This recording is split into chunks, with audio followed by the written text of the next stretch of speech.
Good day everyone. Today we will discuss about orthopedic impairments. What is orthopedic impairments? Orthopedic impairments, a bone, joint, or muscle-related disability that is so severe that it negatively affects a child's educational performance. Education performance. Children may be born with an orthopedic impairment or they may acquire it at some people. Life, hereditary, congenital, and environmental factors can play a role in causing orthopedic impairments that affects the normal functioning of the bones, joints, or muscles. Potential causes of orthopedic impairments. Amputation is the removal of limb by trauma, medical illness, or surgery. As a surgical measures, it is used to control pain or disease, process and defective limb such as malignancy or gangrene. Number 2 is birth trauma. It is the stress experienced by a mother during or after childbirth. While trauma can be physically, it is often emotional and psychological. Number 3, burns are tissue damage that results from heat, overexposure to the sun or other radiation, or chemical or electrical contact. Burns can be minor medical problems or life-threatening emergencies. Number 3 is cerebral palsy. Is a group of disorders that affects a person's ability to move and maintain balance and posture. Cerebral palsy is the most common motor disability in childhood. Cerebral means having to do with brain. Palsy means weakness or problems with using muscles. Disease poliomyelitis is a disabling and life-threatening disease caused by the poliovirus. The virus spreads from person to person and can infect a person's spinal, causing paralysis or can't move all parts of the body. The poliovirus spreads most often from fecal-oral contact. Usually, this occurs from poor hand washing or from consuming of contaminated food or water. Sneezing or coughing also spreads the virus. Disease tuberculosis. Disease tuberculosis is a bacterial infection spread through inhaling tiny droplets from coughs or sneezes of an infected person. It mainly affects the lungs, but it can affect any part of the body, including the tummy or abdomen, glands, bones, and nervous system. Fracture. Fracture, a broken bone, the same as a crack or a break. A bone may be completely fractured in any number of ways. Example, crosswise, lengthwise, or in multiple pieces. If the broken bone punctures the skin, it is called an open or compound fracture. Fractures commonly happen because of car accidents, falls, or sports injuries. And other causes are low bone density and osteoporosis, which cause weakening of the bone. Genetic disorder.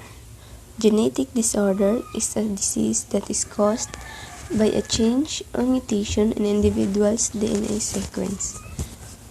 So when we say mutation, it is a change in our DNA sequence that occurs as a consequence of environmental influences such as ultraviolet radiation and cigarette smoke. Injury, also known as physical trauma, is damage to the body caused by an external forces. Injury may be caused by accidents, falls, hits, weapons, and other causes. There are examples of injuries: animal bites, bruises, burns, electrical injuries. These injuries range from minor to life-threatening. It can happen also at work or play, indoors or outdoors, driving a car or walking across the street. So now we will proceed to the 3 subcategories of orthopedic impairments: the neurological, musculoskeletal, and lastly is congenital malformation.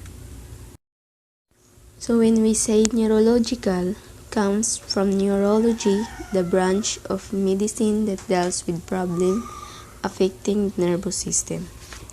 The word neuro means nerve and nervous system. Some neurological problems or conditions are present from birth, congenital, some are hereditary, genetic, and others have a sudden onset due to injury or illness, such as a head injury or stroke, or a cancer of the brain or spine. And there are 5 kinds of neurological. First is epilepsy. Epilepsy is a common condition that affects the brain and causes frequent seizures. Seizures are bursts of electrical activity and in the brain that temporarily affect how it works. They can cause wide range of symptoms.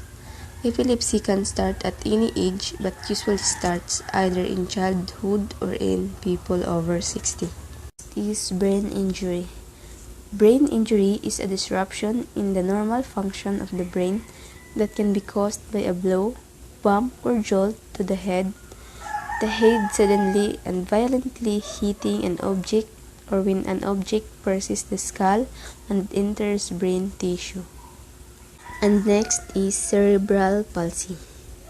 Cerebral palsy is a group of disorders that affect a person's ability to move and maintain balance and posture.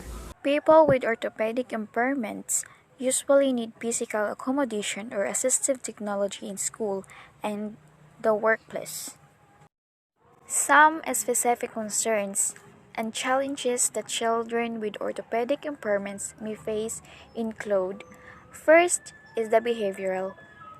Teachers in all subject areas should be aware of the impact of an orthopedic disabilities on a student's behavior in class. A student with these impairments, for example, might get tired more quickly than their peers without orthopedic disabilities. Next is the participation. Physical education classes in particular may pose difficulties. Some students with orthopedic impairments will need to be excused from general class, and other students with mild orthopedic impairments may be able to participate. Next is seating. A student may need special seating arrangement to help with posture and mobility, as moving around the classroom or moving around the school hallways may be difficult. So, school may also need to arrange the schedule for those students in a way that prevents them from having to travel. Another is technology. They may also need assistive technology device to help them communicate or lessons that address their disability, such as those that help improve their growth spine, and also motor skills devices and technologies that might be utilized may include wheelchairs, specialized desks, crutches communication software, or speech recognition software. Lastly is travel. Children with orthopedic impairments may also challenges access transportation to get and from school federal law. However, requires schools district to provide the transportation necessary to help children with disabilities travel to and from schools.